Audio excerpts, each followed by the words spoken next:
Alright, what's going on, y'all? We're back with another video. At the time of this recording, we are 1 week away from Selection Sunday for March Madness 2026.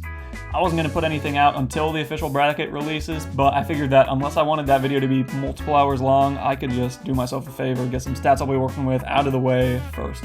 That way I can reference them in the video and then also get it down to a much more viewable time frame as well.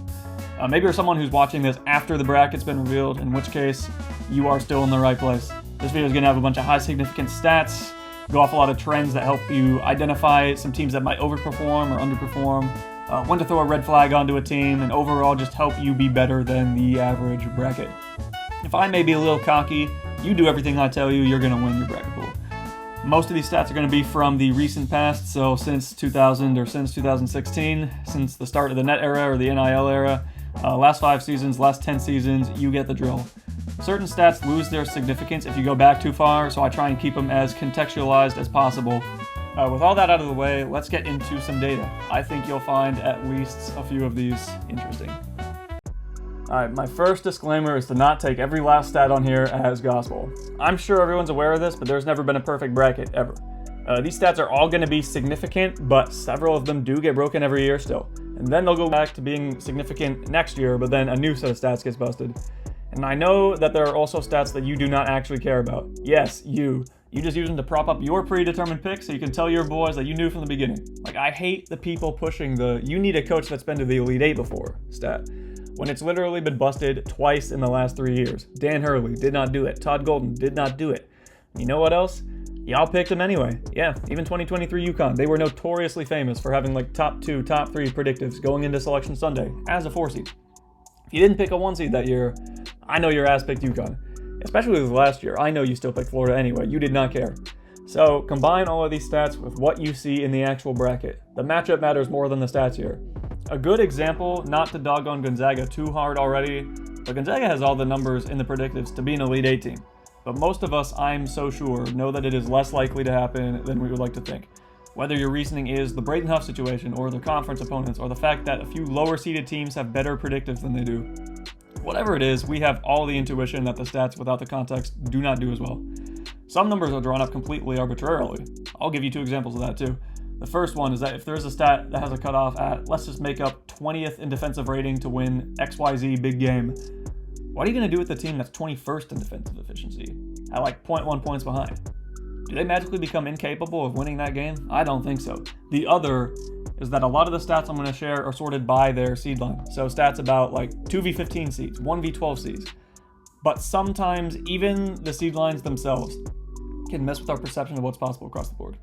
If I talk about how BYU has a horrible defensive profile as a potential 6 or 7 seed, why then would that stat not be a relevant factor in picking a 5v12 game? Now, if we compare it to the 1, the 2, the 3 seeds playing those first round games, that's a little different, obviously, because if a Nate Oates team has the number 1 offense in the country as opposed to 6 seed BYU that just has a pretty good offense, it would be safe to assume that Alabama can survive a little longer.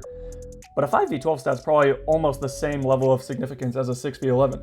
So if I give a 6v11 stat, go ahead and use it and see if it applies to a 5v12. Why not? There's no good excuse as to why it cannot also work. So I'm just going to let y'all pick and choose which one of these stats you want to take seriously based on the bracket that the committee puts out. We won't have it for another few days, or maybe you're someone that is watching this after the selection show before I upload my bracket analysis. But I do believe that there are at least a few stats that you should at the very least be taking a look at and keeping in the back of your head. Across all seed lines, if you are looking for an upset, you should start here. Almost every upset to ever happen starts with a high major team not having one of these or a mid-major team having one of these. How far has your coach been in the tournament before? And if you've never advanced past the first round before, how worried should we be? I don't know. Do you turn the ball over a lot? Do you not force a lot of steals? Does the mid-major force a lot of steals? Can the underdog team force more possessions with their rebounding? Can you control the game pace? Does the high major team even play defense? These are all the right questions you should be asking when picking these games. Again, almost every upset to exist fits one or more of these criteria. You might not pick the upset because one of these things is applicable, but you'll at least have it in the back of your head because every time there's an upset, it starts with one of those. I might be coming in with a nuke on this one. I hate the KenPom top whatever offense and whatever defense stats on a championship level. I said it. And it's not because it isn't accurate, so let me tell you, it's scarily accurate if you're referring to the championship stat specifically. But what I mean when I say I hate it is that most years it's so mind-numbingly obvious. Like, you are not considering anyone other than Duke, Arizona, Michigan, Florida, or UConn right now. Maybe Houston. I don't have to tell you that Illinois' defense doesn't match, or Iowa State or Michigan State's offenses don't match. You weren't going to pick them anyway. Where the stat is useful, in my opinion, is when there's a power struggle. So if you were to pick against an Illinois in your bracket early on, are there any other teams that could take their place later on? Are there any mid-majors or sleeper teams that you're looking at that fit whatever criteria it is you're looking at? Or are at least close to it? Because every year I see like 5 different KenPom stats floating around in people's analyses. Like, if your team has this KenPom offense or defense or whatever, you can still make the Final Four. In the gaps is where I believe it's more helpful, because otherwise you're just making a list of 5 or 6 teams that can win that you already knew were going to be the favorites. The only year this was a big brain IQ thing to do was with 2023 UConn, but that was it. It can find the more underrated teams. Another thing you should at least keep in the back of your head: what teams can hit their free throws when they need to? What teams can generate free throws if they're in a pinch and they need to? This is a group of teams that either shoot under 70% from the line or they barely take any in a game. These are all teams that are currently projected to be in the field at the time of this recording. Now, there are a couple of names that are a little concerning. There are a couple of names that are actually a part of both of these lists. They're teams that shoot poorly and they barely take any. Well, who are they? Well, let's see. Gonzaga and Villanova. You heard it here first. If either of these teams are trying to keep their games close or they are trying to come back from behind, I would not have that much faith in them, to be completely honest. They have a unique skill set here. They are the only 2 teams in the entire field that have these metrics. They might still be fine against opponents that don't foul a ton anyway, but if they go up against like a high offensive engine or like literally any other kind of team, I would at least keep this stat in the back of your head. They might still win, but they are put at a slight disadvantage here. Again, just watch the matchup. All right, now we're getting into the juicy stuff here. So 4 seeds in the Torvik Top 15 advance to the Sweet 16 87% of the time. The story here is that assuming you aren't one of the weaker 4 seeds, you're either playing a 12 seed or a 5 seed that's already weaker than you. Most of the time, it's safe to assume that you are the favorite in that round of 32 game. Over the last 5 seasons, the better overall seed has won 121 out of 160 first-round games, which is 75.6%. With the amount of upsets we get, you're probably wondering how this is possible. The answer is don't overthink it. This includes all of the 1v16s, 2v15s, 3v14s, and even in the other games, the better team wins more often than not. This might help to rein in you picking 15 upsets in the first round, but you're already going to be picking more higher seeds than you think you do. Similarly, teams favored by 5 or more in the sportsbooks win their round of 64 games 85% of the time. It's the same exact logic as before. Most of the time, you aren't going to be favored by 5 or more unless you're a 1, 2, 3, 4 seed. If a 5v12, 6v11, 7v10 matchup has this, I would eye it rather greedily, but do be aware that the other team can still win because the stat isn't a 100% success rate, and the closer you are in seed line, the more possible it is that you still lose that game, so be careful here. Alright, I try to give some credit when I see someone else post it first, so shout out to Ryan Hammer for this one. This image was crystal clear when I imported it, but it seems to have been corrupted. Like his spirit knows I'm using his NIL. Low-key, this makes it kind of funny, so it all works out, but the stat is that Missouri Valley Conference teams are 13-4 in their first-round matchups since 2012. This year, for all of you keeping up, Arch Madness has been kind of chaotic. Northern Iowa has stolen a bid to the Big Dance.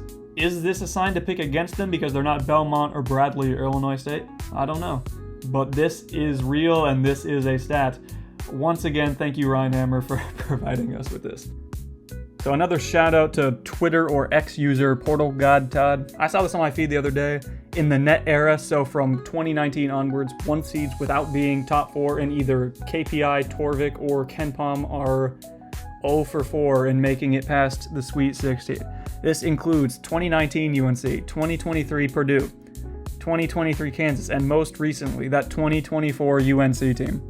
And this year, 2026 UConn would also fit this description. Uh-oh. I know we all don't think UConn has a better shot at winning the title than Duke or Michigan or Arizona, but this does thicken the plot a little bit. It's a very small sample size, but it is something to watch out for if they get a good pair of 4 or 5 seeds in their region like Arkansas. 20 of the last 25 championship teams have had 4 or more NBA draft picks on their roster. If you have many dudes that are just that guy, it tends to help your case a little bit. I have an asterisk next to 20 because it's really only 19, because last year's Florida team only had 3 guys go pro, but I can only imagine that at least one of Thomas Houck or Ruben Geniolu or Alex Condon goes pro after this season as well to make it 20. Overall, if we want to round up here, 6 teams that this did not apply to. And a lot of it is gathered in hindsight, like with this Florida team, but I would be checking the NBA mock drafts to see who's projected to go where, because it could be helpful. Since 2016, 13 teams that have pulled off an upset of any kind have had a top 25 defensive rating on KenPom. Let me ask y'all a question real quick. Do y'all remember 15 seed St. Peter's? Do y'all remember Abilene Christian University? I told y'all at the start of this video that one of the key things to look for when looking for an upset was defense.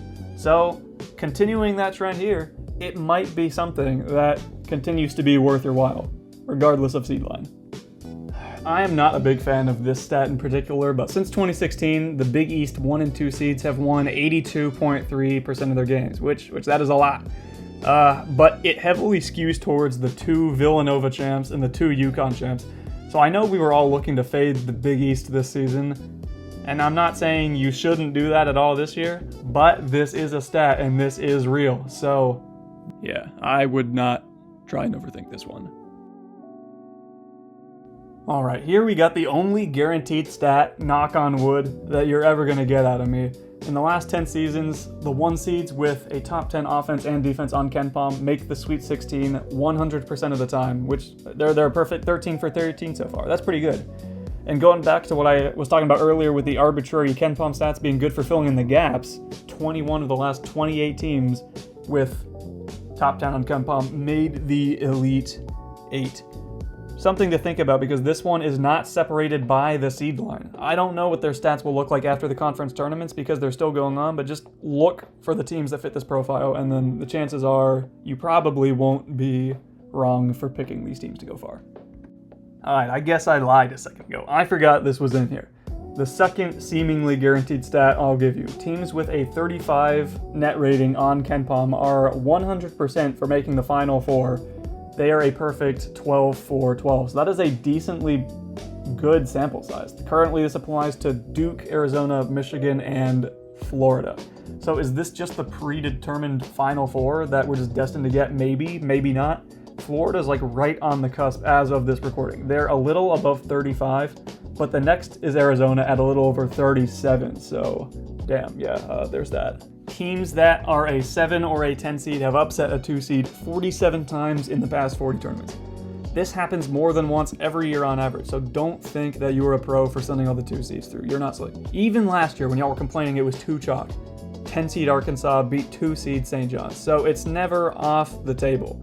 Don't be defeatist this year. It probably will happen again. This one hasn't happened in the last 2 years, so maybe with NIL this is a trend that's starting to get phased out. But a 15 seed has beaten a 2 seed in 22 of the last 26 tournaments. But I do have some data, and it's a little murky, so I'm not going to explicitly tell you to look for it. But if you were to pick a 2 seed to send home ASAP, it might be in your best interest to look for a 2 seed on a slump, specifically one that has 6 or less wins in their last 10 games. Something to think about. I'm not telling you to do anything with that, but that seems like a good place to start. This is probably the most interesting stat to me. 9 of the last 10 most outstanding players have been guards. Before that, it was only 6 of the last 15. Now, we know that we've been in the era of the guards since about 2014, 2015, and naturally, it's been reflected in who stepped up in the tournament. Marches for guards. So this really might help to start whittling down some potential championship winners that have a slight edge over the others. It doesn't even have to be a starter, because remember, 2018 was Dante DiVincenzo. So who do all the contenders have?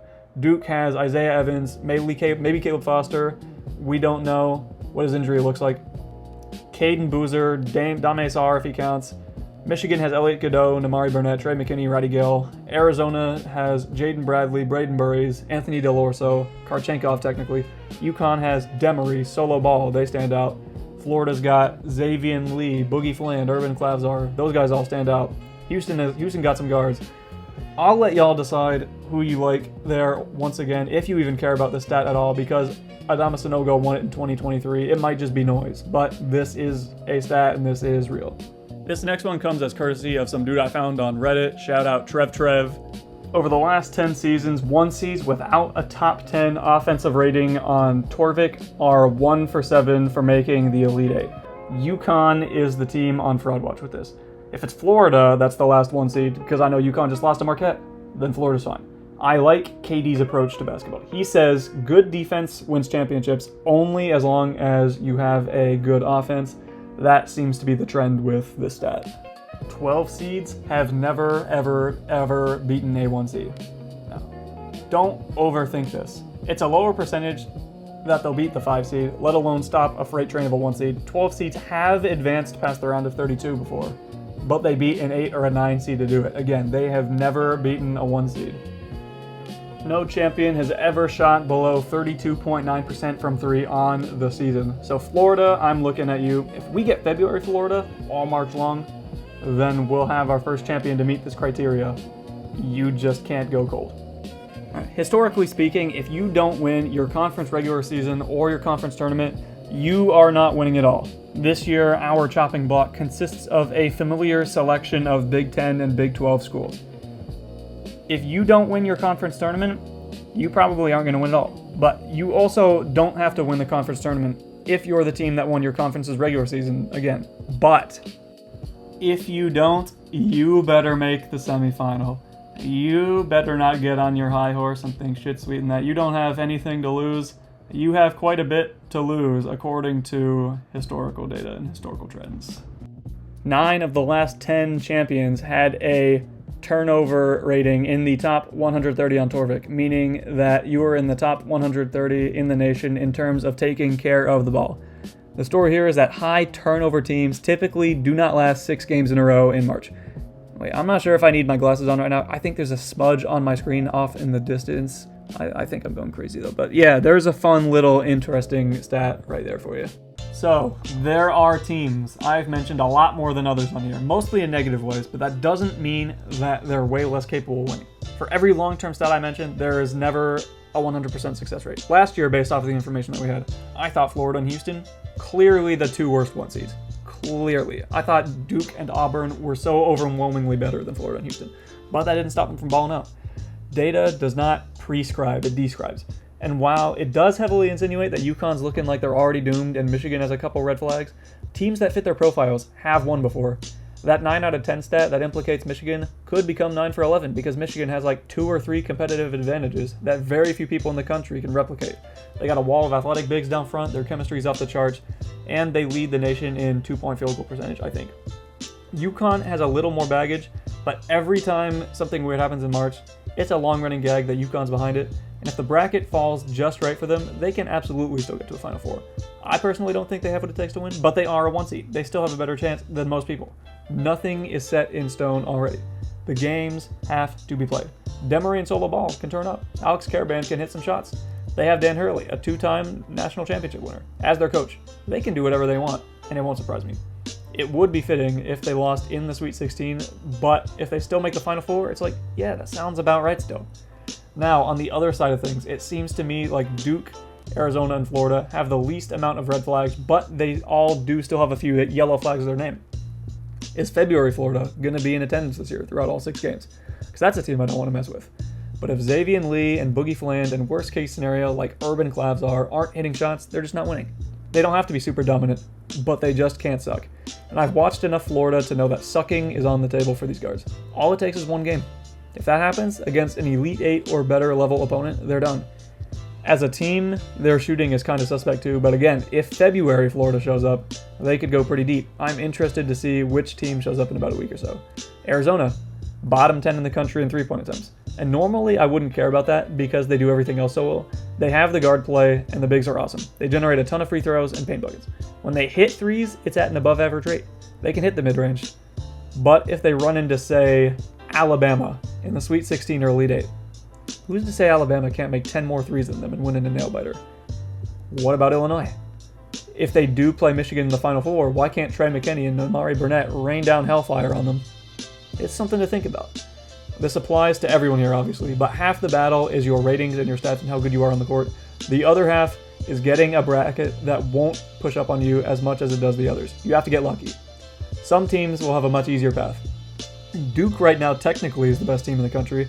What if they just get a region that's full of teams that are great at what Duke struggles against? The number next to their name won't matter as much. Speaking of Duke, Duke looks kind of banged up right now. As it's recording, Ngangba and Caleb Foster are both wearing boots. Both important pieces for this team. It would be awful if they were sidelined for any longer than the first game or two. They probably will be sidelined throughout the ACC tournament. That aside, they've been super dominant all year. But the age-old question will get raised by every media outlet in the country. Are they too young to win it all? The trend is that older teams are less prone to upset, and they do better in the tournament overall, and Duke would be one of the youngest to ever win it all. With at least one of Ngangba or Foster out, I'd estimate, at least for that first game or two. What does their bench depth look like? Malik Brown's an S-tier defender, but compared to some other teams, I think Caden Boozer and Kamenia are just fine. Damian Harris is alright. They're pretty good, but they're not Trey McKinney or Anthony Del Orso or Tobe Awaka or Urban Klafzar. But that's all I got against them. They're so good that the only thing I can even potentially dock them for is something outside of their control. So, from all of that, the takeaway is that I won't know who I'm picking until I see the bracket with my own two eyes. There are so many different ways it could go, depending on which 2, 3, 4 seeds fall into what region, which mid-majors or lower-seeded power schools have the opportunity to take down a relatively major player.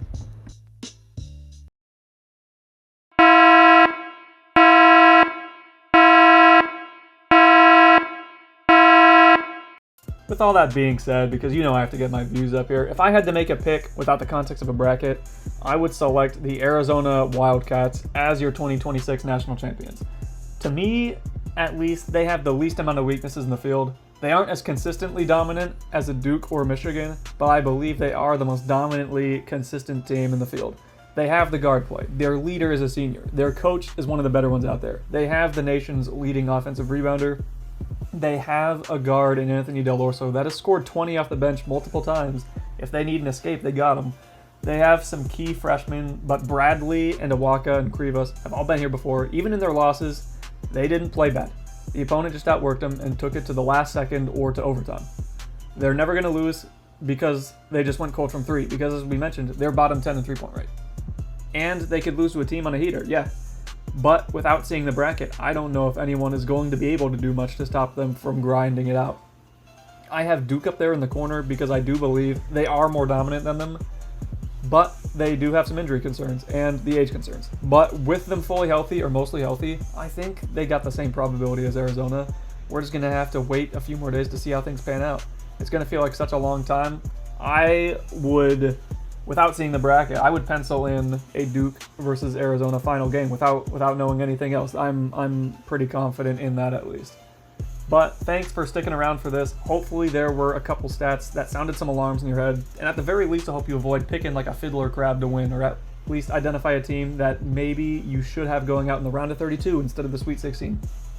If you're watching this when the bracket has come out, I'm interested to hear how juicy this first round can get. The best time of the year is around the corner. Stay tuned for the bracket analysis once it's released. It shouldn't be more than a couple days after Selection Sunday, maybe like Tuesday or Wednesday, Thursday at the absolute latest, but I will have it out.